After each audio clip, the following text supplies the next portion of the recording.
Welcome to Have You Read It, the channel where we bring books to life, one summary at a time. Today, we're exploring Dmitri Alperovitch's World on the Brink, How America Can Beat China in the Race for the 21st Century. A book that explores the escalating tensions between the US and China, offering a stark warning and a potential roadmap for navigating this crucial moment in global geopolitics. Alperovitch argues that we're already engaged in what he calls Cold War II, a struggle distinct from the Cold War with the Soviet Union, but one just as critical to the future of global power. Unlike Cold War I, this new Cold War is less about ideology and more about who gets to set the rules of the 21st century. The book begins with a fictional yet chillingly plausible account of a Chinese invasion of Taiwan in 2028. This scenario highlights the very real danger the world faces if the US doesn't take decisive action now. Alperovitch paints a picture of a distracted America, preoccupied with domestic politics and failing to recognize the urgency of the situation, allowing China to seize a window of opportunity and execute a carefully planned assault on the island. He emphasizes how a failure to defend Taiwan could have devastating consequences, not just for the island nation, but for the global balance of power, signaling American decline and emboldening China. This fictional scenario serves as a wake-up call, emphasizing the need for proactive measures to deter such an eventuality. Alperovitch's own background as a cybersecurity expert, the co-founder of CrowdStrike, and his experiences investigating high-profile cyberattacks, such as Operation Aurora, shape his perspective. He emphasizes the importance of understanding adversaries' motivations, strategies, and weaknesses, arguing that cybersecurity isn't just a technical problem, but a geopolitical one. He draws parallels between his experiences tracking cyber adversaries and the broader challenge of countering China on the global stage. This background also informs his focus on technology, innovation, and the strategic leverage they provide in great power competition. The author underscores the tangled history of US-China relations, marked by periods of cooperation and conflict, hope and disappointment. From the early days of the China trade that fueled America's rise to the tumultuous events of the 20th century, including the Chinese Civil War and the Tiananmen Square massacre, he highlights the recurring cycles of engagement and disillusionment that have characterized the relationship. The book emphasizes how the US has repeatedly misjudged China, often projecting its own values and expectations onto a nation with vastly different priorities and ambitions. This historical context is crucial for understanding the complexities of the current rivalry.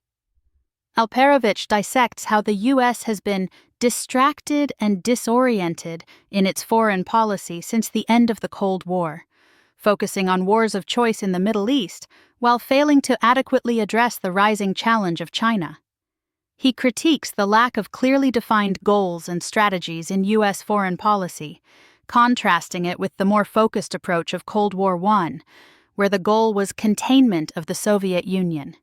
He argues that the undefined objectives in conflicts like the war in Ukraine risk draining resources and attention that should be directed toward the primary challenge of countering China. The Taiwan dilemma is central to the book's argument.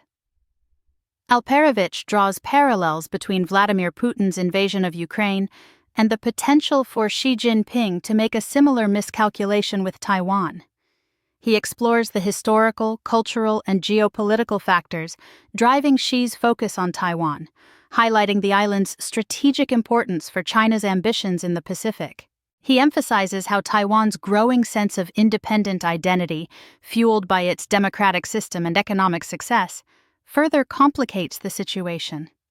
He also notes the risks of miscalculation and the potential for Xi, like Putin, to be driven by a combination of personal ambition, historical narratives, and a shrinking window of opportunity.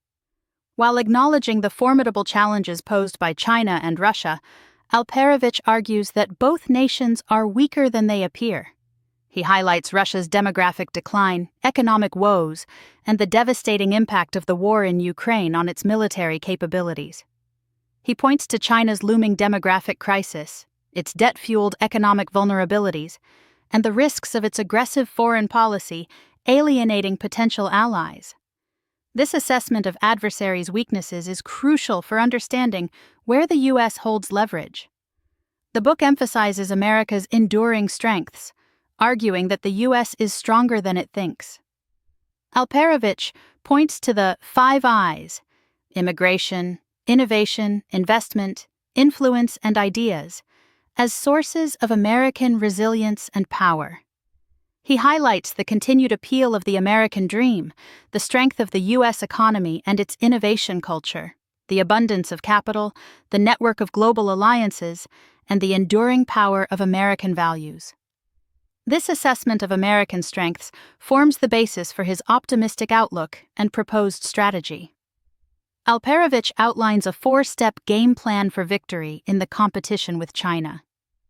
This plan begins with enabling innovation, focusing on semiconductors as the crucial technology of the 21st century. He advocates for policies to maintain U.S. leadership in chip manufacturing, diversify production away from Taiwan, and deny China access to advanced chip technology. This focus on semiconductors highlights their strategic importance in everything from consumer electronics to military systems and artificial intelligence. He argues the U.S. should use export controls and other measures to ensure China doesn't achieve chip breakout, thus maintaining a crucial source of leverage over the Chinese economy. The second step in Alperovitch's plan is defending innovation. He emphasizes the need to protect American intellectual property, rebuild the defense industrial base, and use trade policy more aggressively to counter China's unfair practices. This involves a multi-pronged approach that includes sanctions, export controls, investments in domestic manufacturing, and strengthening alliances with like-minded nations. He highlights the importance of a whole-of-government approach that coordinates defense, economic, and diplomatic efforts to counter China's aggressive actions. This chapter also underscores the need to protect critical minerals and resources vital for emerging technologies. The third step involves saying yes to our friends. This means strengthening alliances, supporting partners who face Chinese pressure, and building new economic and security partnerships in the Indo-Pacific.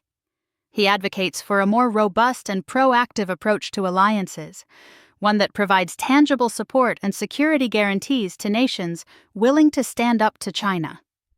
This chapter also highlights the need for a clearer articulation of U.S. interests and a willingness to back up allies who face Chinese retaliation. He emphasizes how Canada, Australia, Lithuania, and others have paid a heavy price for supporting U.S. policies, arguing that the U.S. needs to do more to protect and reward such partners. Finally, the fourth step is saying no to distractions. This involves prioritizing the China challenge and avoiding entanglement in other conflicts that divert resources and attention. He calls for a reassessment of U.S. foreign policy priorities, arguing that the U.S. cannot be the world's policeman and must focus on the most critical threats to its national security and economic interests. He advocates for a more strategic and focused approach to foreign policy, one that prioritizes the China challenge and avoids entanglement in other conflicts that divert resources and attention. This includes a reevaluation of the U.S. approach to Russia, Iran, and North Korea, recognizing that while these nations pose challenges, they are secondary to the threat of China. He emphasizes the importance of working with allies to share the burden of global security and focusing U.S. resources on deterring China.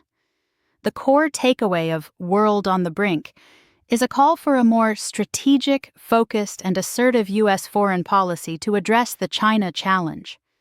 Alperovitch argues that the U.S. has the strengths and resources to win the 21st century, but must act decisively and strategically to counter China's rise. He advocates for a clear-eyed assessment of both U.S. strengths and Chinese weaknesses, a willingness to make hard choices, and a commitment to building a strong network of allies and partners. Here are some easy-to-remember heuristics from the book. 5 I's of American Strength: immigration, innovation, investment, influence, and ideas. These are the core strengths that the U.S. must leverage to counter China. 4-step game plan. Enable innovation. Focus on chips, defend innovation, trade and IP. Say yes to friends, strengthen alliances, say no to distractions, prioritize China. Sinai deterrendai sunt. China must be deterred. This should be the guiding principle of U.S. foreign policy in the 21st century. Thanks for watching. Make sure to give this video a thumbs up and hit that subscribe button so you never miss our next book dive.